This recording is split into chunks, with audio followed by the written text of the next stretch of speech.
அருமையானவர்கள், இந்த நாளிலும் அவனுடைய வார்த்தை நான் இடத்திலே கொண்டு வருகிறேன். நீதிமொழிகள் 3:5-6 பாருங்கள். உன் சுய புத்தியின் மேல் சாயாம், உன் முழு இருதயத்தோடும் கர்த்தரில் நம்பிக்கையாயிரு. உன் வழிகளில் எல்லாம் அவரை நினைத்துக் கொள், அப்பொழுது அவர் உன் பாதைகளை செவ்வைப்படுத்துவார். ஆமென். என்ன செய்யணுமா? சுய புத்தியின் மேல சாயப்படும். இப்ப இப்படியே சாஞ்சிருக்கிறேன், இதுதான் சாஞ்சிருக்கிறது. என் சுய புத்தியின் மேல நான் அப்படி சாஞ்சிருக்கிறேன்னு வச்சுக்கோங்களேன், டக்குனு கீழே விழுந்து.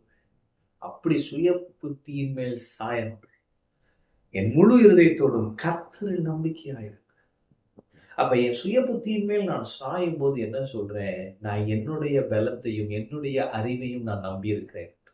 ஆனால் அப்படி நான் செய்யாமல் கர்த்தரை நான் நம்பும் போது, கர்த்தரை என் நம்பிக்கையா வைத்திருக்கும் என்ன நடக்குது? அடுத்து என் வழிகளில் எல்லாம் அவரை நினைத்துக் கொள்ள வேண்டும். அப்ப என் சுய புத்தியின் மேல் நான் சாயம், கர்த்தர் பேரில் என் நம்பிக்கையை வைத்து நான் போகிற வழியிலெல்லாம் அவரை நினைத்துக் கொள்ளும் போது, அவரை நினைத்துக் கொள்றதுன்னா என்ன அப்படின்னா, ஆண்டவரே நானா போல, நீங்க என்ன கரம் பிடிச்சி வழி நடத்துங்க. நானா போக மாட்டேன். மோசே சொன்னா பாருங்க, நீங்க வரலைன்னா எங்களை எங்கேயும் கூட்டிட்டு போறாதீங்க, நீங்க வேணும் அப்படின்னு. அது மாதிரி இந்த ஒரு நாளை நான் கடக்கிறேன்னா, ஆண்டவர் இல்லாம இந்த நாளை நான் ஃபேஸ் பண்ண மாட்டேன். ஆண்டவர் இல்லாம இந்த சூழ்நிலையை நான் ஃபேஸ் பண்ண மாட்டேன். அப்படிப்பட்ட ஒரு வாழ்க்கை. ஆமென். அப்ப கர்த்தர் மேல் உங்க நம்பிக்கையை வைத்து நாம் போகிற பாதைகளில் எல்லாம் அவரை நினைத்துக் கொள்ளும் பொழுது, அவர் என்ன செய்யறார் பாருங்க, அப்பொழுது அவர் உன் பாதைகளை செவ்வைப்படுத்துவார். ஆமென். அப்ப அவர் என்ன செய்யறாருன்னா, பாதை என்ன பண்றாரு? செவ்வைப்படுத்துகிறார்.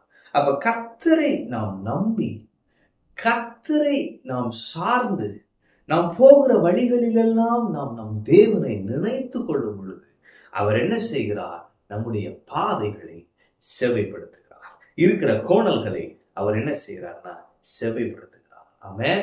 அப்போ கோணல்களை செவ்வைப்படுத்துகிற கர்த்தர் நம் கூட இருக்கிறார். எனவே நான் சொல்லுகிறேன், உங்க சுய புத்தியின் மேல நீங்க என்ன பண்ணாதீங்க? சார்ந்து இருக்காதீங்க. சுய புத்தியை நம்பாதிருங்கள். ஆமென். அப்ப சுய புத்தியில நம்ம நம்பாம இருக்கிறப்ப என்ன பண்றாரு அப்படின்னா, அவர் வாழ்க்கையில் இருக்கிற தடைகளை எல்லாம் எடுத்து போடுறார்.